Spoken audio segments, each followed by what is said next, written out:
Hi everyone, this video is going to be a tackle review of Rapala's Flat Rap lure, the 8 centimeter version. This is the silver is what it's labeled as, and it's basically a silver colored shad. It looks really good. I've been using it in several different applications and with a lot of success, especially with light tackle. I find it superior to a lot of other kind of wide build crankbaits and things that have a lot more drag through the water. But flows through the water really easily, and it only runs about a foot deep. So I have 3 videos coming up. The first one, and I catch fish in all the videos, so it's a fishing video too. I don't just sit here and talk. The first one kind of demonstrates the fact that it has a long casting range. You can really cast it out far in this particular spot. I have some other videos where I fish from this spot, but you have to cast out pretty far in order to hit the spot where the fish are. If you don't get out far enough, then they don't bite. So the first few fish that I catch here on this video using the lure are from that spot.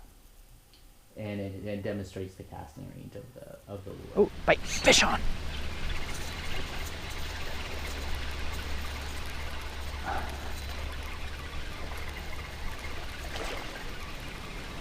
It's a nice one. There we go. Ooh, first one on the Rapala. I'm gonna say that's about 2 pounds, probably. Twice.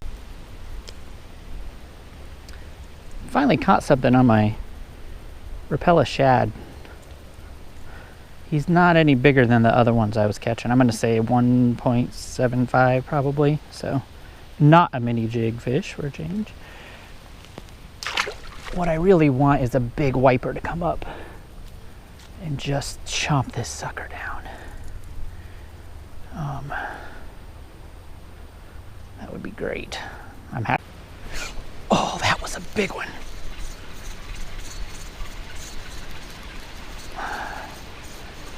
I might have snagged him. I'm pretty sure I snagged him because he hit it. Oh, maybe not. Maybe I got him in the mouth.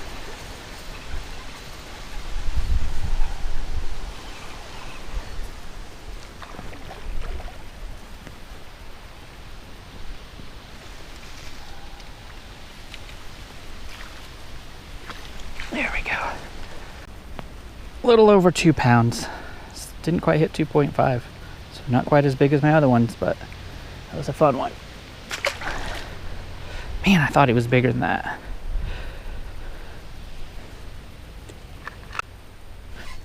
Fish on. Smaller one. Feels like it anyway. He might just be coming towards me. Oh, he is. He's coming fast. He's smaller though.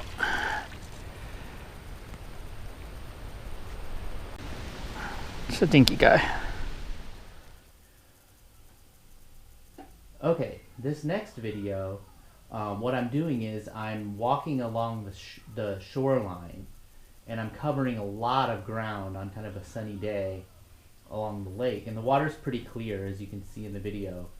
But basically, I mean, I cover a good 100 to 200 yards of shoreline, and it's right during the transition from kind of summer weather to fall weather, and the fish are kind of scattered out. They aren't quite sure what they want to do yet, but they are kind of coming up from the deeper water. So if you're at a new location, if you're at a new lake or someplace like that, and you're on the shore, this is a great lure for covering lots of ground because you can cast it out a long way from lots of different angles. You can cover a lot of distance, and that's basically what I do in these next few clips on this day while I'm fishing, and with some success.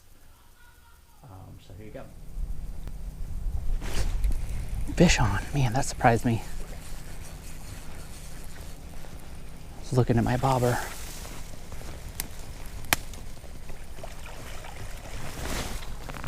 Oh, yeah.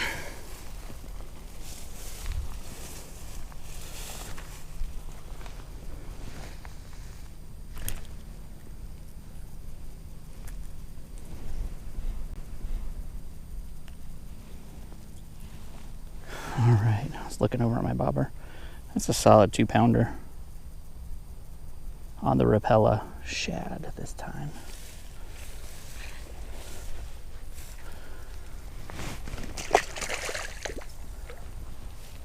Man, it was so quiet out here.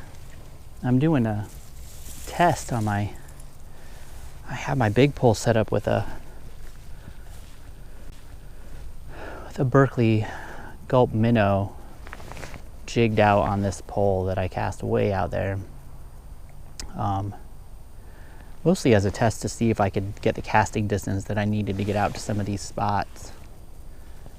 I was able to do that. I haven't had any action on it, but I was I was looking over at it when that fish hit, and it really surprised me. Let's see if there's any more out there.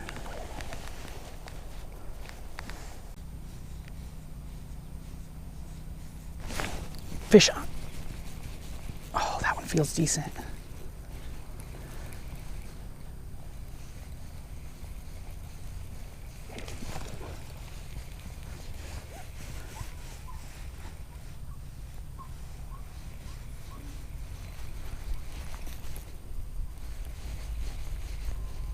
Man, he's a fighter.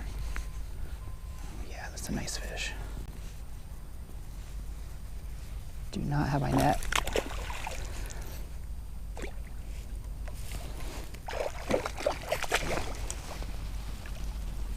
Oh yeah. Definitely a best out of this lake so far. All right. Get back to my bag. I left it way over here.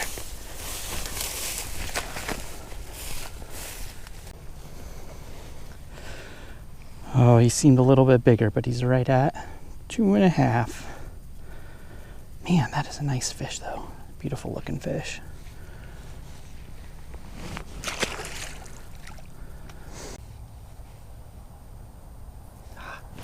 Oh, there is one on. I didn't think he was on.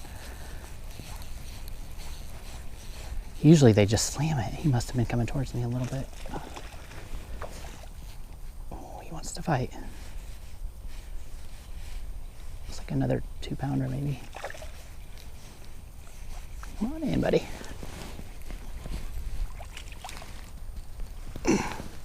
Man, it's another nice fish.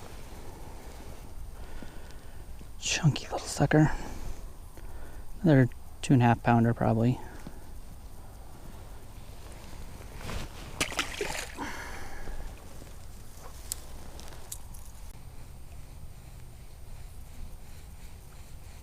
Bass right there going crazy. Oh, he's just ate a shad right in front of my face. Get mine. Bite mine. He's right here. Yeah, I watched him chase that. So this is a great pick for today. I just watched Largemouth hunt down. I don't know how low my camera's facing here. Hunt down this shad, zigging and zagging, follow him, jumped up, gulped him right in front of my face. So, you know, the choice of the Rapala shad today was a good choice, and it's working. And you know, they're out hunting. I mean, that bass looked about the same size as the ones I've been catching. So okay, on this last section I'm using the lure completely different.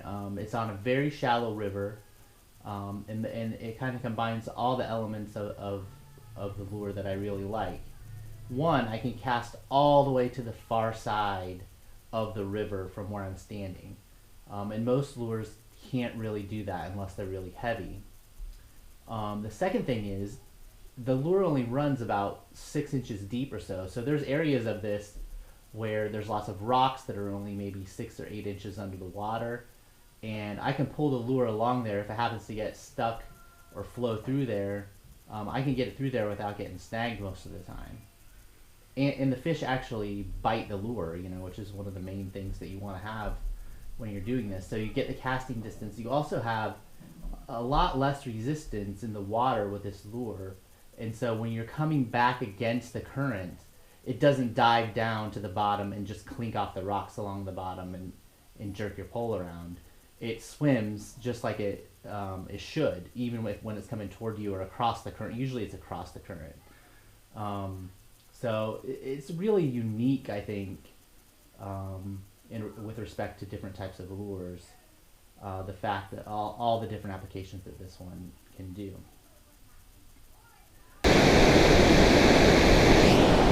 Fish on.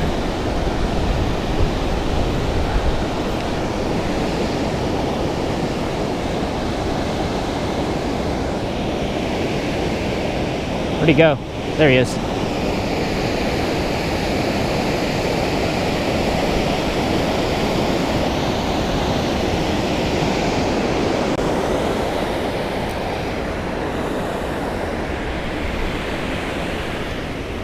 I switched lures.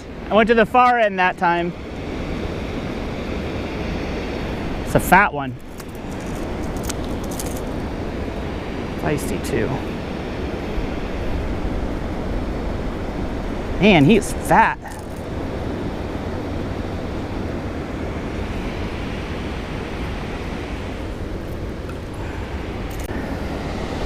Right at 12 inches. Flopping all over the ground.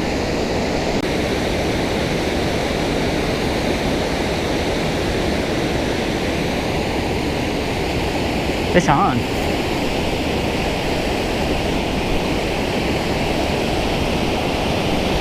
Yeah. There we go, baby. Nice smallie. Nice smallie. Oh, he is beautiful. Okay, on nice smallie on the Rapala shad.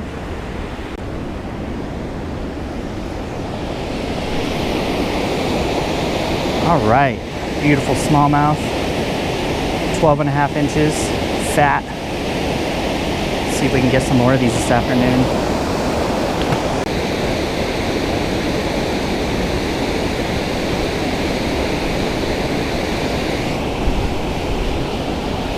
Little one. Largemouth.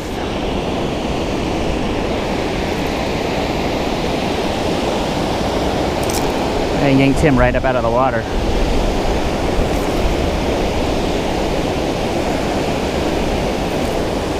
You little sucker, man.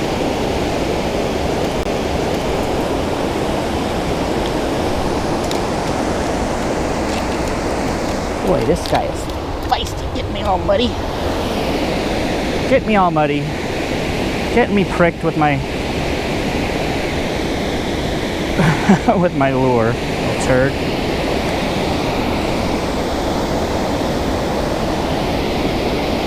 Got me pretty good. Guess that's what I get for yanking him right up out of the water. I actually end up losing the particular lure that you see me using in all those videos, and I ordered a new one. They run, I think I bought my original one for $8 at a Walmart. The ones that I ordered here are about $10. So $8 to $10 is what you're looking at per lure if you can hang on to them. I also think they work good if you had, you know, some weeds under the water, but maybe a foot or so of clearance, you know, so you could run them along the top of weed beds probably. I bought a couple different styles to test out since I had good success with the first one. I have a little perch here, which I thought was kind of pretty looking. We don't have a ton of perch right where we are, but and the other one I got was this green one. Other than the fact that it's really pretty, one of the things I liked about it was it has this little chartreuse tail on it, and my hope was that I could use it in some spillway, a little bit dirtier water situations, and also I might be able to get some wipers to come up and be attracted to that little tail action. So I'm going to test some of these out over the course of the next year or so and see if I can even expand kind of on what I've got going on so far that I've been really happy with. So there you have it. Great lure, especially for just these unique applications with using light tackle. You can utilize it. It's not cheap, but you can utilize it in a lot of different ways, and I really like it, so it's become kind of a staple in my tackle box. Hopefully, I think it's an underrated lure. I don't see very many people using it. So usually they're using a lot heavier line, a lot heavier rod, and they're kind of dragging a lot bigger lures through. But I think that it definitely deserves a place in everyone's tackle box.